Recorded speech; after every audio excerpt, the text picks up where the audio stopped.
Good evening and welcome to Moray Firth people. I'm Andy Ross. My guest with me this evening was born in Bamshire, but she's lived for almost 50 years in Inverness. Her name is Agnes Galleitch. Agnes, good evening. Good evening, Andy. How are you? Not bad, Andy. You're a Bamshire quine, I see. Yes. Tell us where you were born. I was born in Inverkeithny, Bamshire. Now, where's Inverkeithny? Near Firth, yes. Is it a wee village? It is a wee village, but I was born sort of on a croft. All right. At Inverkeithny. I My see. Grandfather's croft. I see. And what about your parents? What did they do, Agnes? At the beginning of my life, Yes. my father was a forester, and my mother, they believed in keeping them at home in the old days. They didn't let them away the same, you know. That's And right. they didn't have cars. No, you were... And they just had bicycles, and Tariff was about as far as they got, I think. a big day, it was a tariff show. And they believed in keeping their daughters at home in those days. So a big day out was a tariff show, was that? Yes, like enough. Oh, well. You've been playing piano. I must say that you've been playing piano for, well, I wouldn't like to say how many years, but it's an awful lot. Yes, You, it's an awful lot. you started when you were 7. Yes. How did you start? What interest was there in the piano? Well, my mother played piano.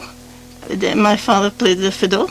And I had also an aunt who played the violin, and she was taught by Scott Skinner.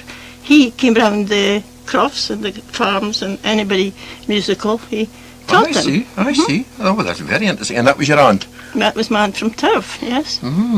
You mentioned, I think, to me before we came on the programme here that your granny in Turf was showed a lot of interest in you in music-wise. Yes. There was. I had twin sisters, and during the holidays it was a case of always up to my grand. She couldn't condone with 2, so I was in luck. I had my grand to myself. So 3 was a crowd? Yes. But 1 was acceptable? Yes.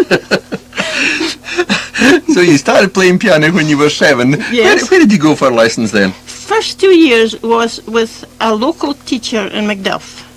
I went to Macduff High School.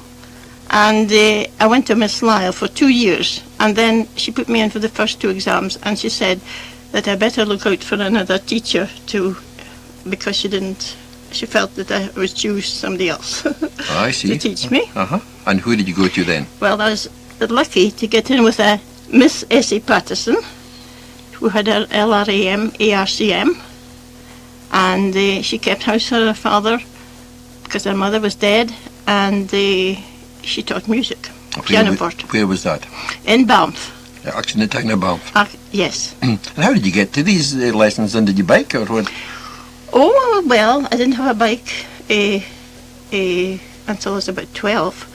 But that was about 9 when I started. There was a good bus service between Banff and Macduff. And I went twice a week. Whose bus service was running there then? Can you remember? Yes, it was Alexander's. Oh, it was Alexander's, Yes. the original Alexander's. Yes. So you caught the bus and away you went for your lessons. Yes. Tell us about your school days. You went to school in Macduff? In Macduff, yes. Were you bright in school?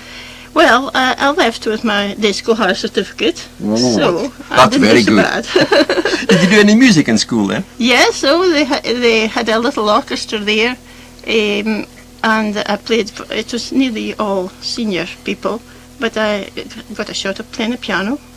And then towards my teens, they had me playing for marching for the gym. Yes, you know. for the gym. I enjoyed that. What was your favourite subjects in school? My favourite subjects, well, I had shorthand, typing, and French, history, geography. I don't know what my favourite was. Yeah. Did you like the French? Well, I tried the German, and I didn't like the tone of the German. I thought German would be good for my music, but I didn't like it didn't tune in with my ear. I liked the French better. Did yes, you? All right, so you parlez-vous. Yes. You got involved with music in a band at quite an early age too, didn't you? Yes, I did.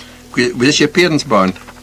No. No? No, they never had time for going out. They never had time for a No. band. Whose band was that you were with then? Well, it was Gordon Acherts, and he worked with the Bamshire Courier. I see. And, What was he, a reporter there? Or? Yes, he was a reporter. He's now dead. I went to Banff about 4 years ago, and I did go to see him, and I got him living in a flat in the old Five Arms Hotel where I used to take my music exams. I see. Yes, I his see. wife had died and he had one daughter since I left the band. Yeah, so I took you back a few years then. Yes. Yes. You used to travel in great style to the dances, I believe, in yes. those days. This was pre-war. Was it just... A year before war Yes. broke out. Tell us how you used to travel to the dances. We had they had a Mercedes and it was driven by a chauffeur, and 4 men rolled up in the back, all with their black evening suits and their bow ties and their white shirts, and of course I had to get dressed too in a long evening dress. And where did you go to play at the dances? Well, All around the area? all around the area. I'll start off with some of them. We went to Fraserburgh, Longman Hill, Macduff, Banff, Portsoy, White Hills, Abershire, where I met my husband. Fogey? Yes, Fogey. And Fordyce, Cullen, even up to Galleitch. Oh, so you travelled a fair bit. Oh, yes. And was there 5 in the band, did you say, altogether? Yes. There's a What were the instruments, can you remember? Well, Gordon, he had the cornet and the saxophone, and there was a drummer, and accordionist was Sandy Crabe, he's now dead. I think they're all dead but me. You're the only one that's still going. What was the name of the band? The Rhythm Rascals. The Rhythm Rascals. That's difficult to say that. Yes, if I you had a know. drama in. Was it village halls you were doing? Or, Mainly village halls. and Oh, what yes. night? Friday nights? Wednesday nights and mainly Friday nights. And Grange was very popular then, which I didn't mention. It had a lovely floor. It was like, would it be pine or something? Oh, I see. But everybody loved that floor. Love dancing at Grange Hall. That's near Keith. Aye, Yes. aye. And was it a long evening, heavy evenings playing? Yes. Well, I didn't find it heavy because I enjoyed it, but you were there for 8, and then usually they got dancing by 8:30, and it was usually 2, and sometimes they kept you going until 20 past or something.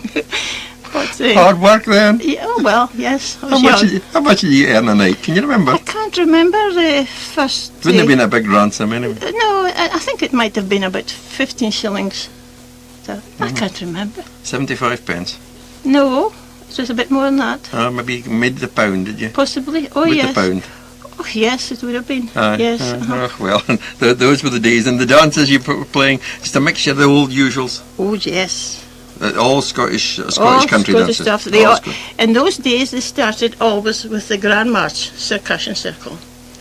And then you maybe had a waltz to cool them down, and then there was lancers, and there was strip the willows, quadrilles, modern waltzes, patronellas, waltz country dances. Just a right good mixture. Oh, yes. A right good mixture. And of course, you had foxtrots and Oh, yeah, and quick steps. and tangos too. Oh, you must have had Tangos wasn't very popular, but never you must have mind. had a great variety of music. Yes, And a did great the variety. band read music or were they lug players? Mainly all music readers, Oh, yes. well, that was handy, I suppose. Very handy and easy to deal with, you know. Aye, and they didn't usually branch off onto something on their own. Oh, well, Gordon did now and again with his... He got carried away, didn't Yes, he? oh, aye.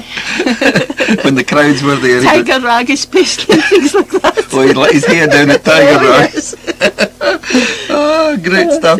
Aye, so that was you playing there just before the war, and then when the war came and driving in the darkness and all the rest Oh, of it. yes. Did the dances still go on? And did you get, Yes, and they still were as long. And of course, we had soldiers then joining us.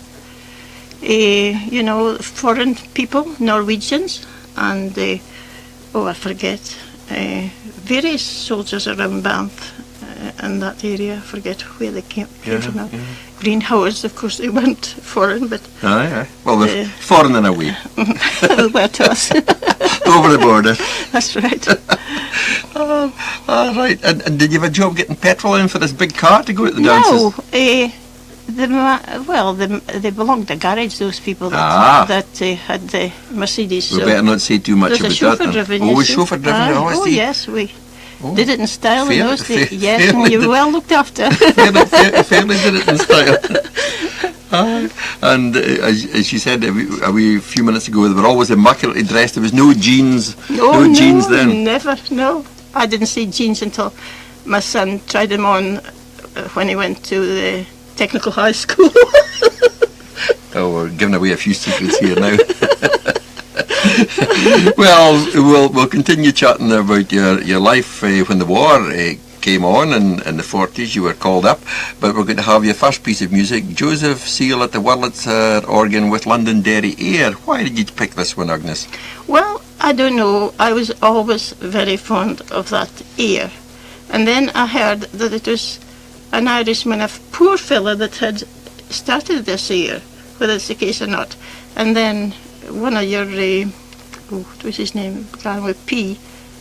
I can't remember the name just now, but he was in Ireland one day, Southern Ireland it was, and he heard the tune and he brought it into existence. Mm-hmm. So, I don't know, I've always loved that tune. And the Wurlitzer, why did you pick the Wurlitzer? Well, I often was down Blackpool Way and roundabout and all these, in Aberdeen had one at one time. And I was very fond of them, also I never played one. Would you like to have played one? But yes.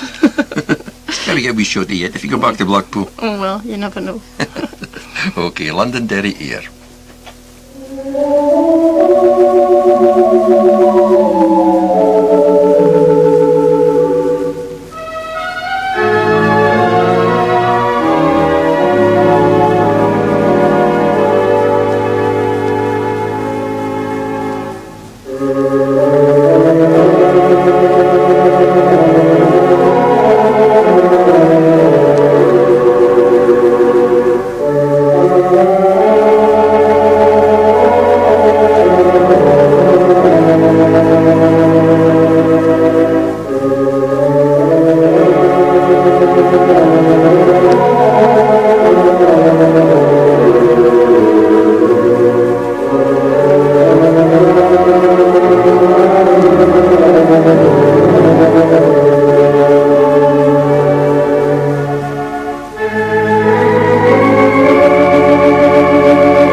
The sound of the Wurlitzer organ with the Londonderry air being played by Joseph Seal. The first choice of my guest this evening on Moray Firth People, Agnes Galleitch of Inverness. Agnes, you enjoyed hearing that one again, I think? Yes, and I heard it this morning in church. Oh, well. They can sing a hymn to it. Oh, right, okay. Fine, you're giving away secrets here.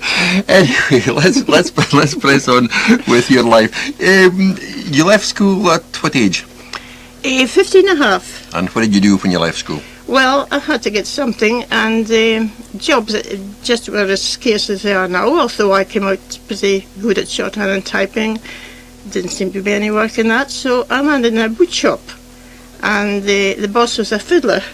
He played the fiddle, so he got me into playing in an orchestra for a while when I was quite young, but then I hadn't much time because I had to keep myself well practiced up in the music to get through exams and things. So where was this shop? the shop was in Duff Street, Macduff. And then in 1942 the brown envelope arrived. Yes, the brown. Describe to me. Yes. Tell us about the brown envelope. This envelope, they started calling up women, but I didn't think it would be so quick for me. I was 21 in March 1942. 42. That's right, 1942. And I was playing the dance band and doing teaching, playing the organ and everything together. And this envelope arrived, and I felt that there was something in it that I wouldn't like. So sure enough, it was preparing me to be called up at 21. They'd have a medical in a few days. So I had a medical in Aberdeen. And before I knew, the call-up papers came for the end of March, and I was, I think, the first away from the north. Well, I felt that. I didn't have something occupation, a reserved occupation. Reserved occupation. No, dance band didn't count. No. And where did you have to report to? Well, I had to report at Inverness, and up by train in those days, there seemed to be a line somewhere from Banff, which is away now. The Banff-Elgin line is away. Arrived in Inverness, first time in Inverness. As I said, we didn't get very far in the old days. We had no car. A jaunt on a train in holidays. Arrived at Inverness station, met with a van, one of these army vehicles, and one or two other girls, and I landed up in the barracks in Inverness. Just the Cameron Barracks? The Cameron Barracks. Mm-hmm. So every time I pass, you know what I feel like. What were your thoughts just on that day, having never travelled very far away from home, and suddenly you were called up? It must have been a bit of a blow to you. Yes, it was quite a big wrench, I can tell you. And mind you, I was 21, and I was never far afield. Glasgow was about the farthest I was away. What about the other girls who were called up with you? How did they feel? Well, we landed in C Block in Cameron Barracks, and that's where, if I remember, there was the sleeping quarters, and there was about, I think, 8 4 at one side and 4 at the other side, sleeping quarters. And of course, the first night was the worst. The beds were very hard. Mind you, my one was maybe rather soft at home, I don't know, but got to sleep, and I woke up and felt very strange, and I heard all this sobbing. So of course I joined the crowd too. I sobbed too. So some of them got up and tried the door, but of course it was locked, and here it carried on. But I was settled down again. I just had to go to sleep. But it was a big wrench. Very homesick. Can you remember any of the other ladies? Do you ever keep up with them, or can you remember with the locals? Or the ones at Cameron Barracks, no, because we had only 3 weeks together. Just 3 weeks training was in there for. You didn't get surely much training in 3 weeks. What did they train you there on? Oh well, what did they train us on? You had to report and hear what you had to get. You had marching to do and all that sort of thing. Yes, we had square bashing, marching, gym, and netball. Get you fit. To get us fit. There'd be no problem with marching as far as you were concerned because you could keep time to the music. Oh, well, You get swing your arms the right way. I'd a flat sort of right foot, and I thought that would keep me out the army, but it didn't. It didn't work then. No, but I felt it in the route marches. You got a rude awakening in the mornings then too. Oh, yes. Just after we got to sleep again from our first night, it didn't seem very long when you woke up with something strange, and when you listened to, oh, here's a piper marching up and down past your windows, playing the Cock of the North. Just to make you feel at home. Oh, to make us feel at home, as I say. I used to like that jig, but I detested it after I heard that piper. You went off it then. Oh, yes. And then it was away to breakfast, I take it. Was the food? Yes. Was the food good? Oh, well, I couldn't grumble, a bit starchy, but, oh, well, route marching and a lot of open-air work. You're hungry for it. I suppose so. Yes. What about your uniform? What was it like? Oh, yes. Well, I never got out to barracks because I wasn't right fitted up until about 2 or 3 days before I left again. You were told to report to this hut, and I think there was a couple of males, corporals or something in there, looking after the hut with all the uniforms. And, of course, there's jackets and skirts and things draped all in this hut. So we were all poking one another and wondering how the men was going to fit us, you know. Interesting. Interesting. But we soon found out they just threw a skirt and a jacket at us. So try that for size. Oh, well, they never even asked. But, of course, when we tried it on, I think mine was about at least 2 or 3 sizes too big. And 1 or 2 were lucky, they happened to get a fit. Mind you, if they let us in amongst the uniforms, we would have soon fitted ourselves out. But that wasn't their way of doing it, they just wanted to get rid of us. So it fitted where it touched, as they used to say. So we were just told to go to the army tailors and get it fitted. Uh-huh. So my one wasn't right fitted until about 3 days before I left the barracks, so I never got downtown. Oh dear, so you were confined to barracks due to faulty dress. That's right. Where did you go for training then after your 3 weeks at the Cameron Barracks? What happened to you after that? Well, we were all assessed before we left Inverness, and Did you get your hair cut? oh yes, Andy, that was one of the things. Yes, that was one of the things you were told to go and get done.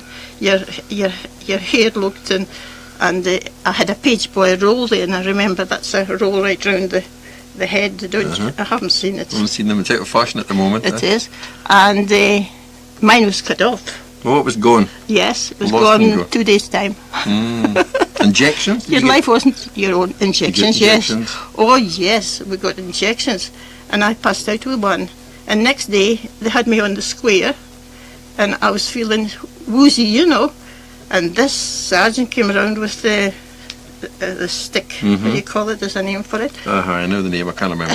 And he's doing a right dressing, and I must have got injections in the right arm, which didn't suit me because it was the arm that was really bothering me. And I was trying to get it up as far as I could, and he came past and he took a stick. Up with that arm, girl, he said. And you suppose you felt like saying, come on Hitler, come on and take us over. It can't be any worse than this. Well, it couldn't get worse. Oh, well. Anyway, your arm, I can sympathise. I remember what the sore arms were like when we got the injections. But anyway, after your wee spell in Inverness, where did you head after that? Yes, well, we were assessed, and Yes. I was for the Royal Corps of Signals, and they said what I'd like to do, and I thought, well, I'll take teleprinter because it'll keep my fingers in trim for my piano work if I don't get a hold of my piano. So I got on to teleprinter work with the Royal Corps of Signals. And we were put down to Tinto Hotel, Symington, for a 6 weeks course. Where's that? Now, where's Symington? No, it's down beside Lanark. Oh, yes. And when we know where you are. arrived in Tinto, we thought it'd be all girls. It was in the hotel. But just about maybe 500 away, here was a lot of army huts and Americans in it, north and south, and they didn't agree very well. Yeah. Things hadn't changed, eh? No. So the odd Barney there, I take it then? Well, something got caught in the girls. I was jealous Oh, over a that, bit of so I never jealousy. got into that. Kept away from that. Kept out that. And what's your name? You said you studied. Was it- Electricity and magnetism. Sorry?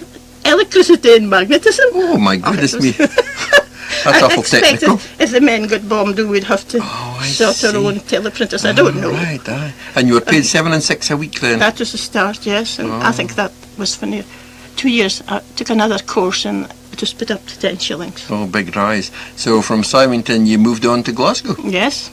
Where were you in Glasgow? Gun operation rooms in Queensgate. Queen's Park, sorry. Queen's Park. Park, I mix up. Queen's Park. And that's the first time, of course, we worked with the Royal Corps of Signals. The lads were very nice to us. One or two women, it had either volunteered or called up, were there, but they I thought they maybe would be, sort of funny with us, but no, Oh, they tried okay. to help us. Aye. They said I made very good coffee, but Oh, well. I learned that was because they didn't want to make it themselves.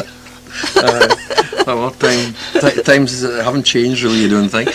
Then you came a little nearer home after that. You came to Aberdeen for a wee while. Yes, but in the gun operation room at Queen's Park in Glasgow, I was called out to play the piano one night just like that. And here it was young Kenny McKellar. He was a wee bit younger than myself. Oh, But right. I mean, I didn't know who he was Oh, yes. or aye. anything. But Big Ken, huh? he evolved Right. from.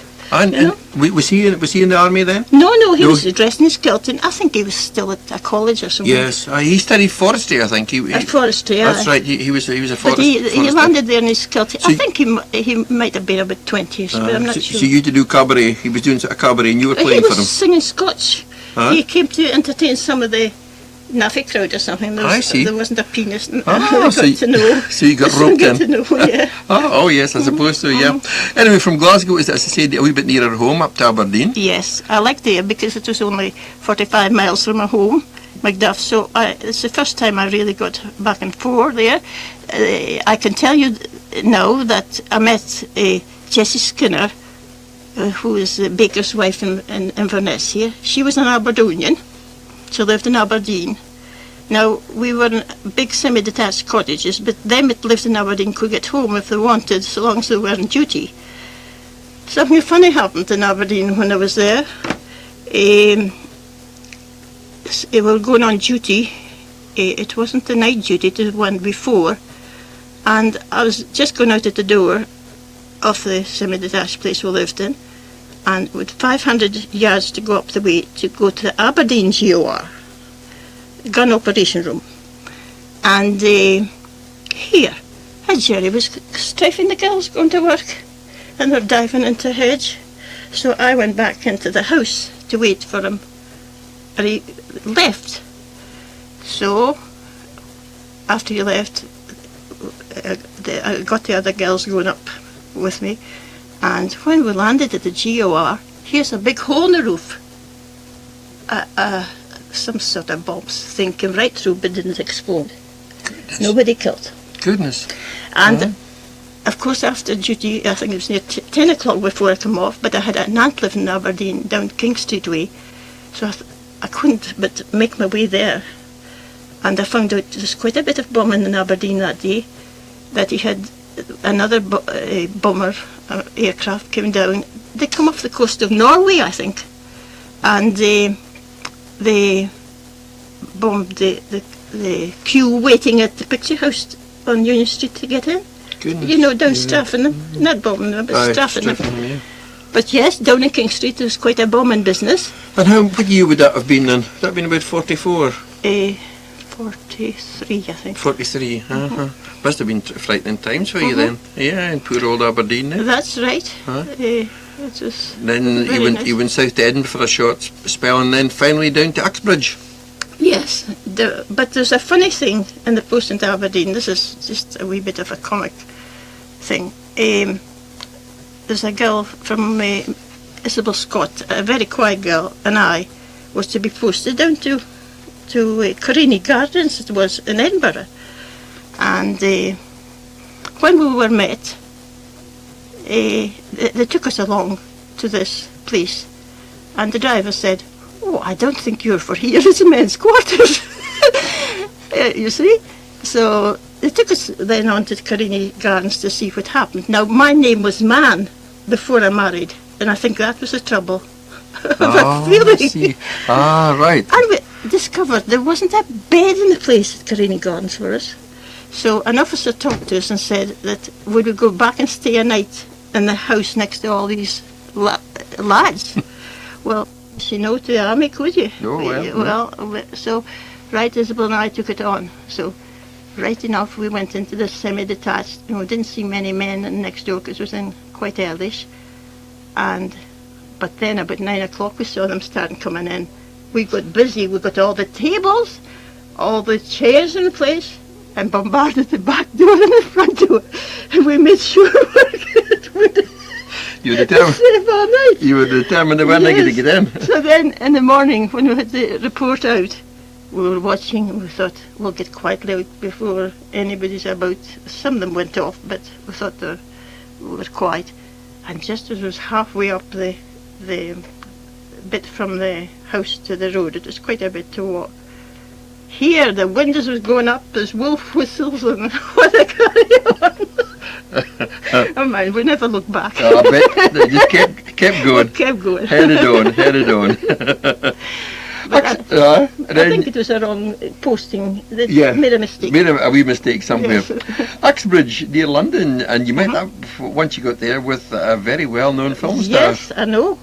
And how I met up with him was I didn't know anything much about Rex Harrison. I heard the thing, My Fair Lady, but Rex Harrison didn't mean much to me then. We had, this was the biggest gun operation room I was ever in. It is the biggest. It's because it's for around London and things and all the beaches. In other words, the gun operation room was situated in places that's where they gave the bombing command, the command to the beach places, you know, to fire. Yes. Because English and Scottish aircraft would get mixed up. Yes. Mm-hmm. So that's what that place was used for. That's what it was, yeah. And there was Army, Navy, and the Air Force and all these places, big plotting tables and, you know, the teleprinters were well underneath.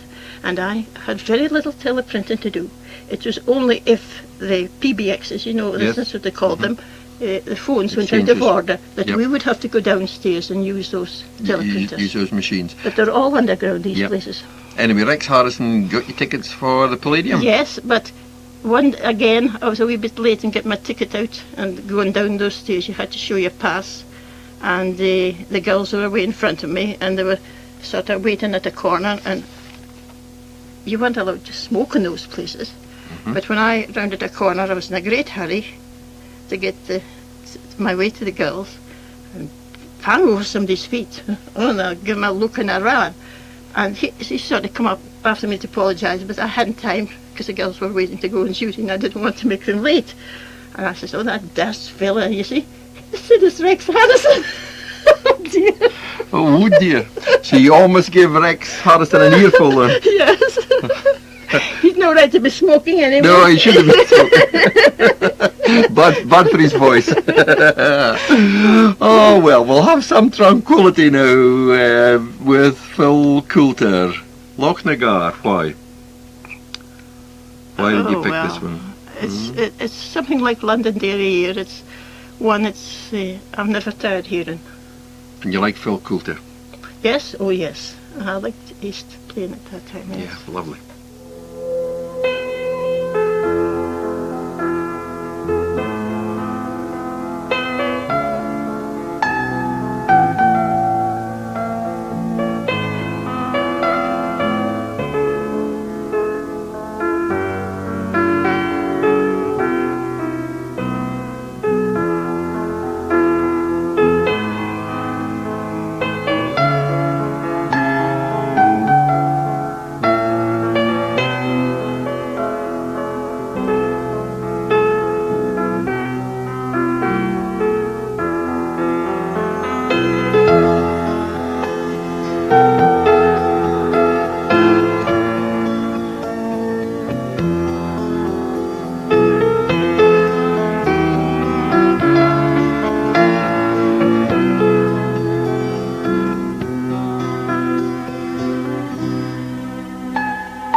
Murray Firth people. Before the break, we're listening to Phil Coulter with Dark Lochnagar. My guest with me this evening, Agnes Galleitch from Inverness here, very well-known piano player, has played piano for many, many years. Now, we left you down there in Uxbridge during the war. You got married just about that time. Yes, my husband was out with the 51st Division Sea Force and went through the African campaign, and he came back beginning of 1944. I think it was just the Christmas before. So we met back up in Macduff because I got special leave for him coming back in the January. I had only a fortnight with him, but we decided to get married this time. He didn't want to get married before he went to war, but somehow he fancied getting married now. So we got married in February up in Banff. In the church I played the organ at. I played the organ in that church in Banff. That was very nice. And then he went away abroad again, did he? Or so we had the 1, 2, January, February, March, April, May and June. Actually he was south, up the Thames. So we got to see one another quite often. But a fortnight before he was to leave, nobody got up the Thames near these men for security, you know. Mm-hmm. Yes. So he left with the crowd for the invasion of France in June. So next thing was I applied for getting out of the army because I found I was with family. So I went home to my parents in Macduff again, and Michael, my son, was born in Banff Hospital. And just the 2 days after his birth, one of the nurses came in and she said, "My goodness, we've landed with a lot of I forget what the soldiers were. They've all got drunk and their stomachs pumping." I said, "Oh, that's awful." "Oh, but," she says, "there was a bomb." She said, "Did you not hear the bomb falling not far from you?" "No." "Oh," she says, "the distillery between Banff and White Hills has got bombed." And she says, "All the whiskey's running out of the barrels, and these men were down filling up their big army hats and the hence," she says, "we've got two or three rooms filled up with soldiers getting their stomachs pumped." Not only that, it wasn't only that. The whiskey ran into the duck pond, and here was all the ducks dead, lying round the duck pond. Goodness me, there's far too much to drink. Yes. So Jerry. What a loss of whiskey. That's terrible. Very much so, yes. So that was what, 45? That 44. The end of 44? At the end of 43, December. December. At the end of December it was, when my son was born. Oh, right. Yeah. And not only did they bomb that, they tried for the bridge between Banff and Macduff. And I don't know, do you know that the Fife Arms, they've made it into a Duff House grounds. Oh, yes. Mm-hmm. What's the name of that big I can't house? remember. Duff House. Duff House. Yeah. A beautiful house. It has got a window for every day of the year. But they'd been trying for the bridge, I think. And what did they do? But they bombed Duff House. And in Duff House at that time was Italians and German prisoners of war.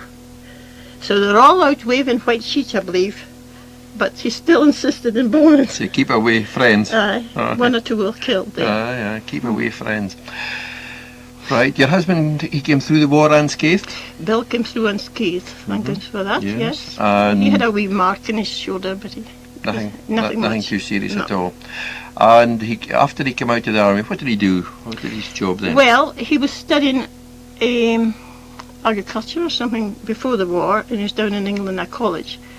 And it was decided that he would try for Aberdeen or Edinburgh University. He was going to start Edinburgh before, so he tried in there, but if he could get into Aberdeen to be near me. So that he did.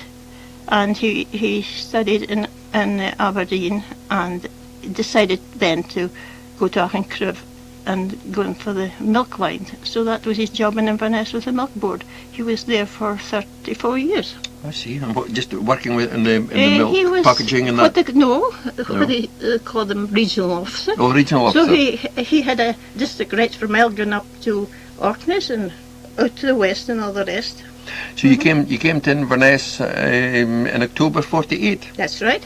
After he finished with the college and Yes. he got a job in Inverness. That's right. What did you feel like coming back to Inverness? The first time you weren't too happy coming. Well, I wasn't too happy, but we had a bit of a problem. I was allocated a prefab because I was in arts and Bill was in the army at Macduff, and then another fellow here had a prefab, Mr. McKinley's wife, and we decided we'd put into councils for exchange, but it wasn't so easy. The Fisher lads in Macduff said they wanted the prefab, the McKinnon, somebody else wanted theirs, and this was in May, October. It was October before we got footed. I think Bill landed up about May. But anyway, eventually we got our way. Anyway, you arrived in Inverness, and, yes. and you've been here ever since. That's right. So you kind of more or less settled in now, and after nearly 49 yes. years, you're almost accepted now. I think so. I still don't speak like them, do I? You mentioned your son there. What's his name? Michael. Michael. And what does Michael do? Michael's meantime at Fort George. Works at Fort George. Yes. You had a spell in the police, I believe. You Yes, told me a while yes. ago. Yeah, and he's out with the police now, working at Fort George. No, he was in antiques, Andy, for a while. Antiques. Mm-hmm. Yes, he was antiques and Good. various things. But of course, the problem with that, they had to leave the shop because I think is it the Highland, the archway up beside the riverside, beside the bingo hall. Oh, right. It was all done up, wasn't it? Yes. All that place. So he had to move. Well, and it wasn't so easy getting a place after that. No. So anyway, he's working at Fort George. And your grandchildren? Well, I have 3 grandchildren. The oldest 2, Sharon, she was a first-class honours in art. Couldn't get a job. She tried down in London to find it. It was more difficult in London than up here. So she landed in the Glasgow University there, and she does sketching on all the rest of it, maps and all this, and she's done sketching for 3 of the doctor's books there, things like that. Mm-hmm. Michael, he went in for avionics, and it was young Michael. He's a year and a half younger than Sharon. Went in for avionics. Again, a problem getting work after coming out of university. And they took him back to Inverness and gave him a year's course. And he was a technical teacher in Campbellton and Dunoon. But the Americans were leaving Dunoon, and he thought maybe he would be paid off, and he looked for other work. And he got a job in avionics in the Air College. So he's been there for some years. Good. And was very settled there. But there's been a bit of problems with teachers this last while, so I hope he manages to stick on there. I certainly hope so. And Michelle, of course, she's a judo fiend. She was in the British team at judo for a while. Oh, and she's been all over the countries in the world, quite a lot of countries. She's 21 next birthday, and she's studying sport down in Edinburgh to Moray House. So a very sporting type. Her dad, of course, was that. He went south as a young man, and he came back and went in the police, and he opened judo and karate and things up here, Yes. Karate. Good. Yep. Well, and for the chop, eh?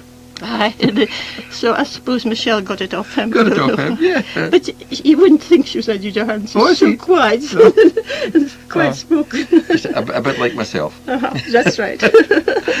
Well, you came to Inverness and you got involved with piano playing, and you have played piano for as many classes and dancing. And as many tunes, Andy. You know how many country books, I know. dance books a lot there of are. country dance books, Well, yeah. I think I was faced when I went up to the academy to play for the evening school.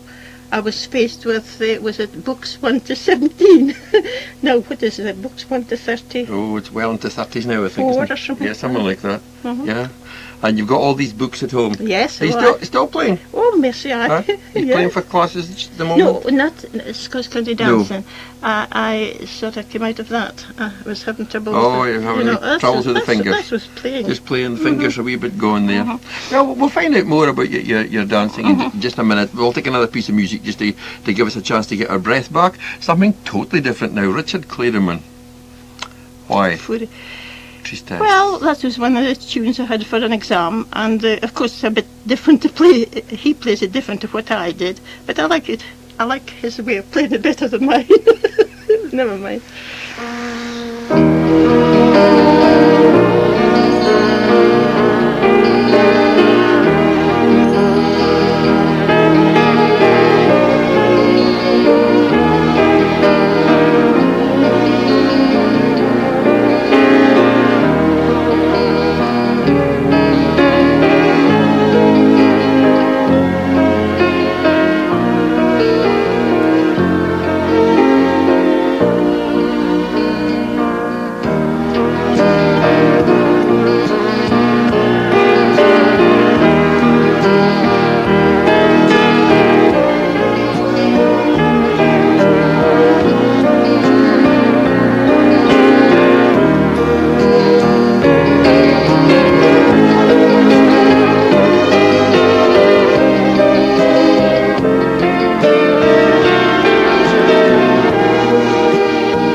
Richard Clayderman getting lots of applause there for his playing of Chopin's Tristesse.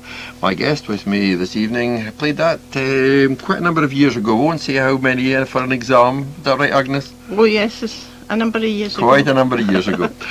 Well, it's Agnes Galleitch, my guest on Moray Firth People. You're listening to Moray Firth Radio with me, Andy Ross, and we're going to go back now. For people of Inverness will recall, I'm sure, lots of events that my guest Agnes has played at, because she played for Boys Brigade, Girls Guild, Senior Citizens Parties, Sunday schools, music and movement, you name it, you've played for it. And you played for 12 years at Scottish Country Dancing with the late Miss Martin. Yes, I did.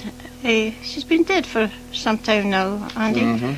But I did play for her, and I enjoyed playing for her. It was evening school, and they don't have that anymore. No, They haven't got the money. No.